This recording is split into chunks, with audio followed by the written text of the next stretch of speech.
This is Ellie. Hi, Ellie. You're new to trucking, you told me, right?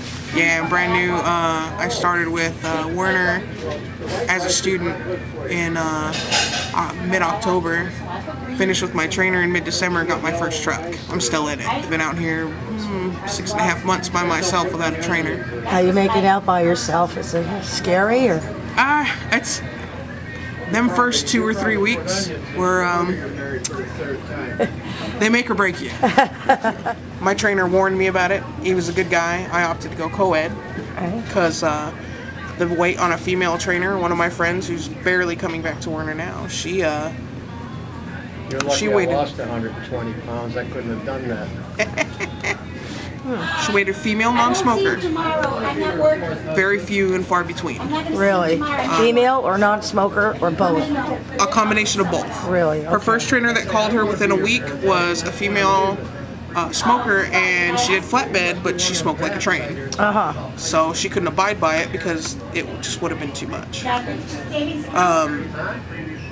She came back now that I've actually earned my trainer status. I've only had one student for a handful of days, and it wasn't a good match, but I'm not gonna quit. I'm gonna keep going. Okay. And it's not in me to give up. When I was in my mid-20s, because I'm 33 now. Okay. When I was in my early to mid-20s, I tried out to go to Schneider.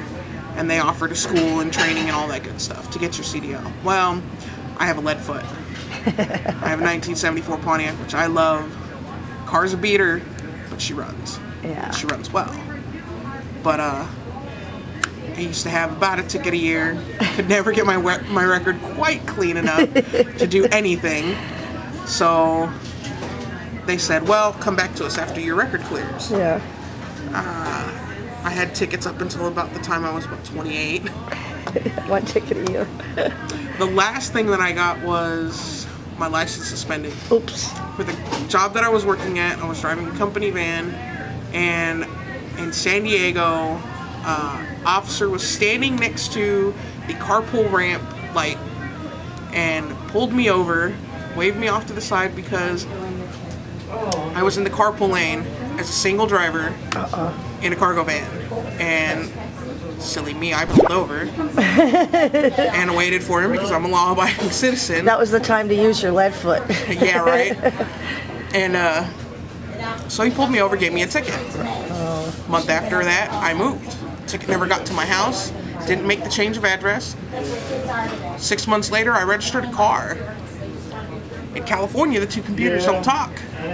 So meanwhile, in September, they're looking for me because I didn't show. They suspended my license. I drove for 4 more months without knowing it. Go to get my new insurance policy, and they say, you have no license. Oops. So I go and I get it all fixed. Meanwhile, I drove to and from to go pay the ticket. Yes. With my suspended license and all. And they're like, we don't want to know how you got here. Just give us the money and we'll take care of it. Thank you. Have a nice day. Yes. Got it all taken care of, and that was 2006. Okay. I haven't had a ticket or a violation since. Generally, I stay out 3 weeks so I can get my 3 days at home. Okay, you get 1 day for every week? Generally, yeah. After 17 days, I can ask for my 2 days at home, but I wait that extra 4 days so I can go home for 3. Right now, I'm staying out 5 weeks so that I can go to Kat's graduation. It was my girlfriend's daughter. Okay. I think my challenges are a little bit different than everybody else's. My biggest, maybe not challenge, but irritation is I keep my hair short. That's the style of hair I like. It's easier to maintain while I'm out here on the road. When I'm home and I kept it shorter, I would spike it. But, sometimes you don't catch a shower for 2 or 3 days. It's not because you're dirty or anything, because you're out here, you got to keep yourself clean. We discussed that earlier. You use hot water and some cloth or baby wipes or whatever. Right. You it's like clean camping. Up. Yeah, exactly.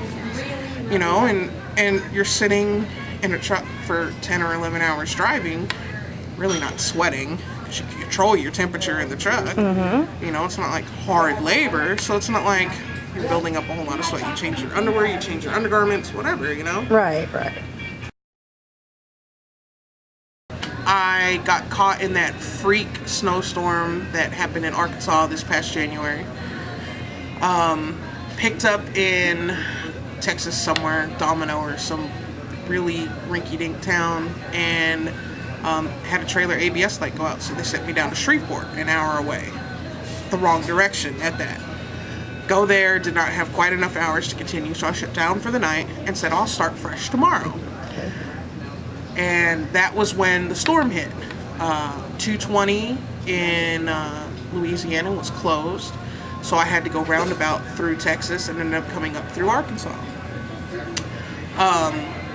Started coming up through Arkansas, and I'm looking around, and it's snow everywhere, and nobody's cleared the roads, and it's really I had driven in the snow by myself. That had to be really frightening. It was kind of a trip. Yeah. And I remembered everything that we talked about. I had driven in the snow for like a half an hour.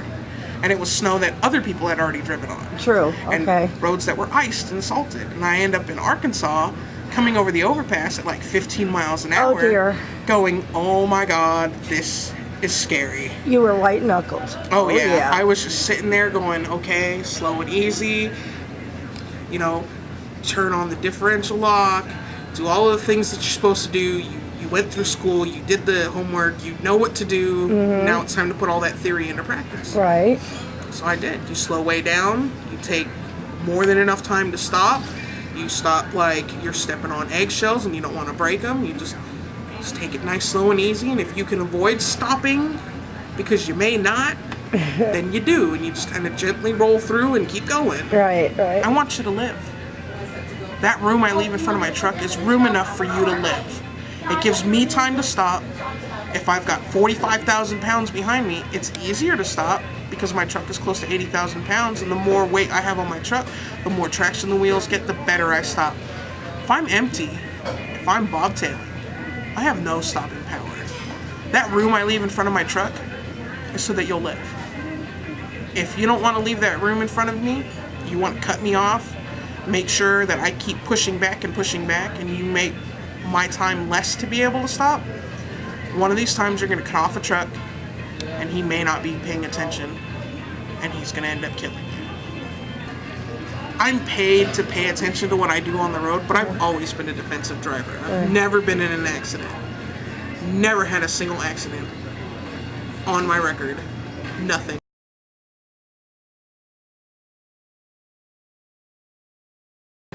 I wish people would be a little bit more proactive about their driving. Stop putting on your makeup. Yeah, more courteous. Yeah, my mother used to drive to work from Temple City, California to East LA, and she would put on her foundation like this. Oh no! And I'm like, Mom, your eyes are closed.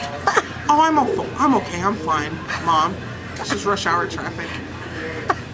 You are moving at like 15 or 20 miles an hour. By the time you do this, you've moved 2 lengths of your car.